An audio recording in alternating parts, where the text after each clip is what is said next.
Guys இந்த பரந்தூர் பிரச்சனை ரொம்ப தலைவலியா இருக்கு. இதுக்கு எதுவும் சொல்யூஷன் டக்குன்னு சொல்லுங்களேன். ஒரு இன்டெலெக்சுவலா நம்ம ஆளு இத கூட்டு வந்திருக்கேன். அவர் சொல்லுவாரு. தளபதி சென்னை ஏர்போர்ட் வி வடிவத்தில் இருக்கிறதுனால இந்த ரன்வேல அங்க இருந்து இறங்க முடியல. அங்க பில்டிங்ஸ் இருக்கு. இந்த ரன்வேல லென்த் இல்ல. அங்க டெர்மினல் கிட்டம் இல்ல. சோ நான் என்ன சொல்றேன்னா இங்க இருக்கிற பில்டிங் ஃபுல்லா அப்படி தூக்கி நம்ம சைனா மாடல்ல நல்ல ஒரு 200 மீட்டருக்கு நல்ல தாம்பரத்துல இருந்து பல்லாவரம் வரைக்கும் ஒரு 100 பில்டிங் அப்படி வரிசையா கட்டி விட்டோம்னு வைங்க. அதுல ஃபுல்லா மக்களை வச்சிடலாம். இந்த சைடுல இருக்கிற பில்டிங் ஃபுல்லா அப்படி எடுத்து டிஎல்எஃப்ல இருந்து போரூர் ஃப்ளைஓவர் வரைக்கும் நல்ல ஒரு 200 மீட்டர் பில்டிங்கா ஒரு 100 பில்டிங்கை கட்டி விட்டு அதுல ஃபுல்லா மக்களை வச்சிடலாம். ஸோ இந்த இடம் ஃபுல்லா எம்டி ஆயிரும். அவங்களும் ஒரு கிளாஸான பாஸான லைஃபுக்கு போயிருவாங்க. ஸோ இந்த இடத்துல ஏர்போர்ட்டை வச்சிடலாம். எப்படி அப்படி 10 ரன்வே நல்ல ஹைவேஸ் மாதிரி போட்டு விட்டோன்னு வைங்க. Solve problem. இன்டெலெக்சுவல் இன்டர்ஜித் சூப்பர் ஐடியா. அப்படி நம்ம துபாய் அந்த டிரைவ் மாதிரி 2 சைடு பில்டிங்ஸ் 200 மீட்டருக்கு வரிசையா இருக்குது. அப்படி ஹெலிகாப்டர்ல அப்படி நடுவில் வந்துட்டு அப்படி ஸ்வாகா அப்படி பறக்கிறோம். ட்ரோன் ஷாட் விடுதோம். சம்மன் இருக்கு ஐடியா.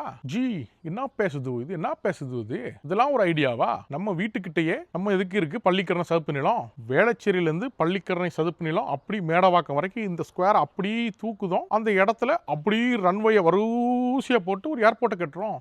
சிம்பிள் ஜி, முடிஞ்சு போச்சு.